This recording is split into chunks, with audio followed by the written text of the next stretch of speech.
Okay, well, I'm here now at the Hans Wissenschaft Kolleg in Delmenhorst, and the work I'm doing focuses on a very fundamental question about the nature of scientific practice versus artistic practice. Mm-hmm. In what ways can these be similar, different, antagonistic, symbiotic? There are increasingly examples of work where an approach to understanding a system could be classified as more of an artistic approach, but is of immense value to a scientific context. Mm-hmm. So it's this type of thing I'm trying to explore. So an example would be there's a program called Fold It. Mm-hmm. It's a game. It's designed by scientists studying how proteins fold, and this particular scientist observed that with his simulation, his mathematical simulation of how proteins fold, there was a way that this string of building blocks could come together to make the protein that the simulation wouldn't allow him to do. For some reason, it just wouldn't allow him to do it. So he had designed a game which is now played by 250,000 non-scientists worldwide, where the game is to work out how to fold these proteins, and if you fold them in a way that seems to work, you get points, and there's a league table and what have you. But people are able to work out these complex folding structures purely through intuition, through understanding how things fold in the real world, without having to know any biology, any maths behind it, more or less. Just simply through that sort of tacit, implicit understanding of, well, this didn't work last time, so I'll try this, and just playing with it, really play, serious play. So the way you approach them is with a kernel of an idea, and then the form it will finally take will actually be, in many cases, far less your own work than as a sort of collaboration with a gallery. Mm-hmm. And they will have their own constraints on space and to show work and funding available and so on, and whether they want to support you over many years as an artist, right?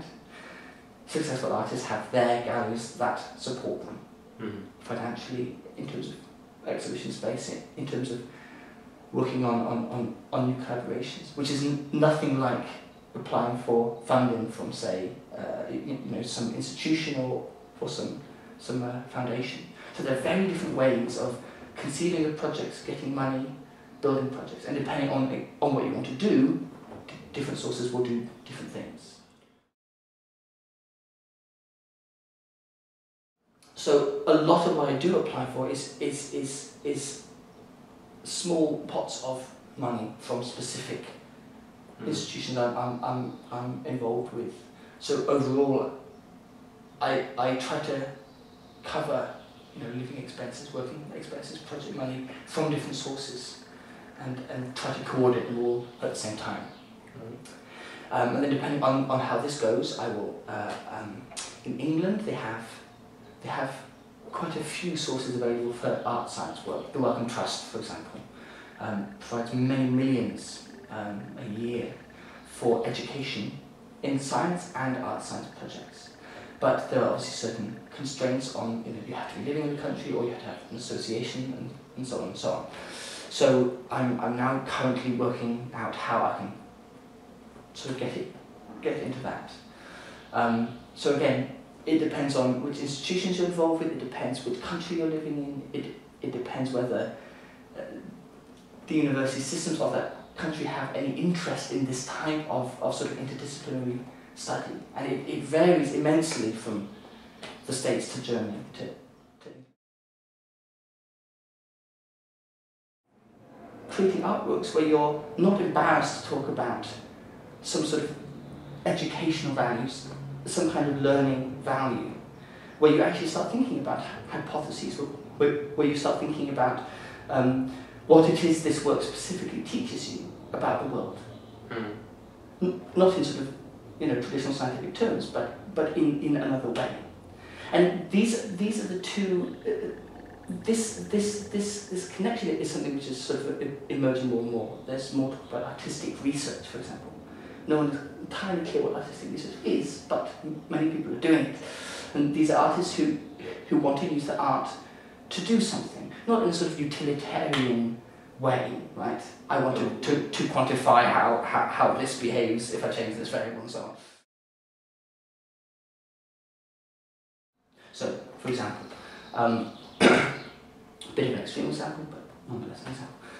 Hans Dietener, who I mentioned before, he's a chaos physicist.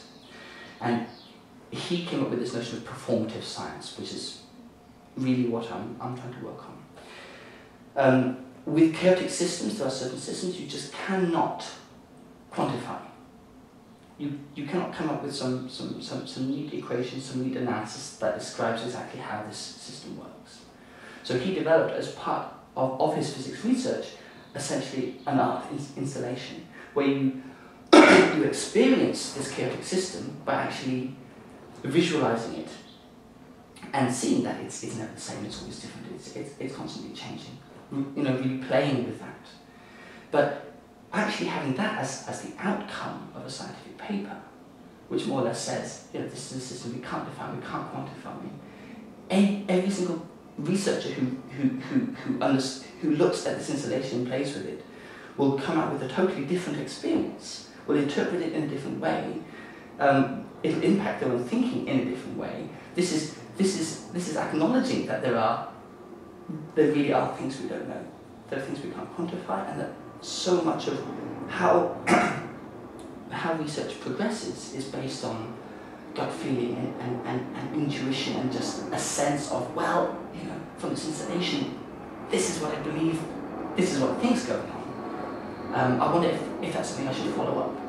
Only you might have that because of the way you have interacted with this totally spontaneous, ever-changing installation piece.